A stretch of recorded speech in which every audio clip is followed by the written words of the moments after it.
नेता नहीं समाज सेवी चुनो, नेता नहीं समाज सेवी चुनो, जो आपको सुने आप उन्हीं का सुनो।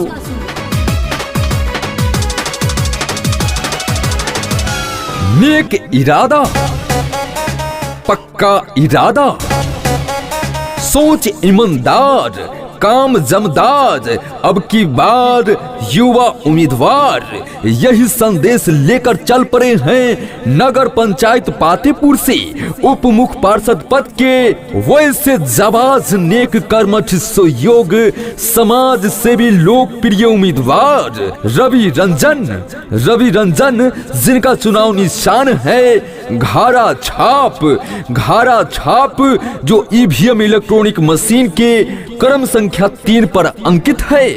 हाँ तो मेरे जागरूक मतदाता साथियों, आइए इसी घारा के निशान पर बटन दबाते हैं और रवि रंजन जी को भारी से भारी मतों से विजयी बनाते हैं। रवि रंजन जिंदाबाद, जिंदाबाद जिंदाबाद, रवि रंजन जिंदाबाद, जिंदाबाद जिंदाबाद, घारा छाप जिंदाबाद, जिंदाबाद जिंदाबाद, पातेपुर नगर पंचायत की जनता जिंदाबाद, जिंदाबाद जिंदाबाद, मतदाता मालिक जिंदाबाद, जिंदाबाद जिंदाबाद, किसान मजदूर जिंदाबाद, जिंदाबाद जिंदाबाद, हमारी एकता जिंदाबाद, जिंदाबाद जिंदाबाद। सब मिलके अब के ना ये जितावे के परी, सब मिलके अब के ना ये जितावे के परी, सबके आपन आपन वोटवा गिरावे के परी, सबके आपन आपन वोटवा गिरावे के परी, बुझली ना।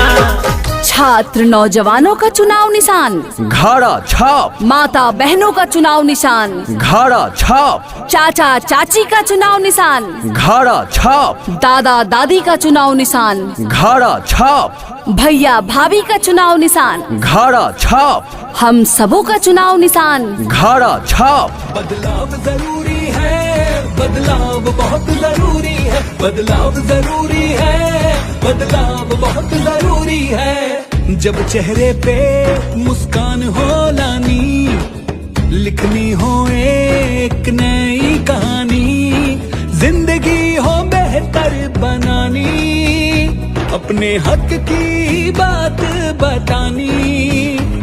बदलाव जरूरी है, बदलाव बहुत जरूरी है, बदलाव जरूरी है, बदलाव बहुत जरूरी है। जब हर बच्चे को पढ़ाना हो, नारी को सम्मान दिलाना हो, अपना स्वाभिमान जगाना हो, अपने गाँव को स्वच्छ बनाना हो, हर घर राशन पहुँचाना हो, भ्रष्टाचार को जड़ से मिटाना हो, खेतों में खुशहाली लाना हो, जब दुनिया को कुछ दिखाना हो। बदलाव जरूरी है, बदलाव बहुत जरूरी है, बदलाव जरूरी है। तदबीर बदल सकती है, तकदीर बदल सकती है। आपका एक एक कीमती वोट आपके समाज की तस्वीर बदल सकती है, तस्वीर बदल सकती है। जी हाँ, वक्त आ गया है अपने क्षेत्र के लिए प्रत्याशी का चुनाव करने का, जो हमें दिला सके हक, मान, सम्मान और प्रतिष्ठा। आज जो हमारे क्षेत्र को विकास की राह पर आगे लेकर जा सके,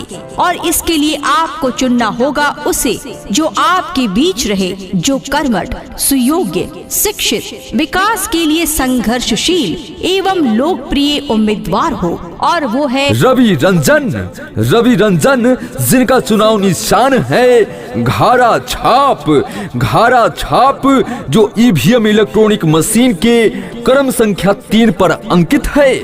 हाँ तो मेरे जागरूक मतदाता साथियों, आइए इसी घारा के निशान पर बटन दबाते हैं और रवि रंजन जी को भारी से भारी मतों से विजयी बनाते हैं।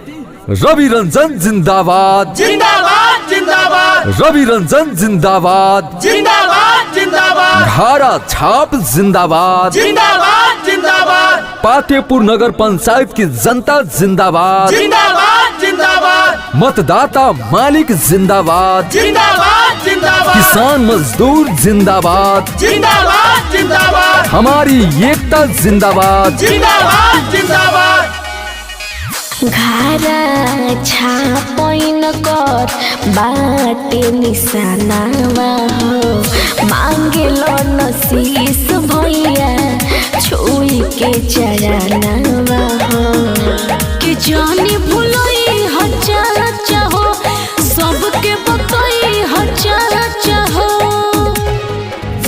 कि रवि रंजन भैया के, कि रवि भैया के मुख पारी सद बनैहा भैया हो। कि रवि रंजन भैया के मुख पारी सद बनैहा भैया हो।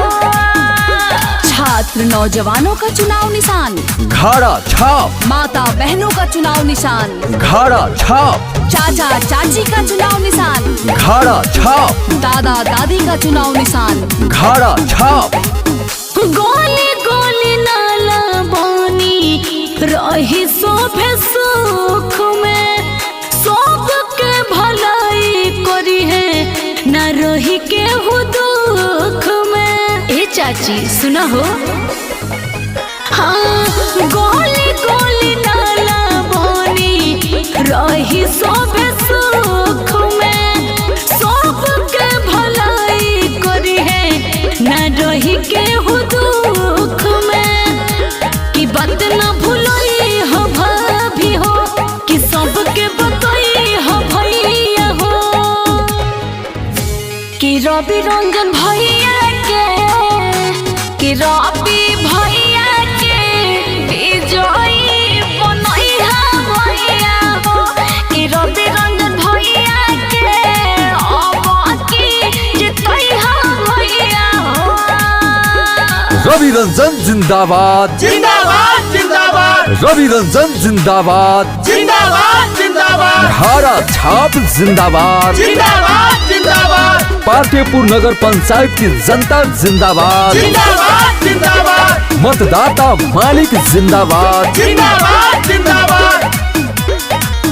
3 नंबर पर बाटे घाड़ा छाप निशान हो, बच्चा बच्चा रोटो तवे ई नहीं के नाम हो।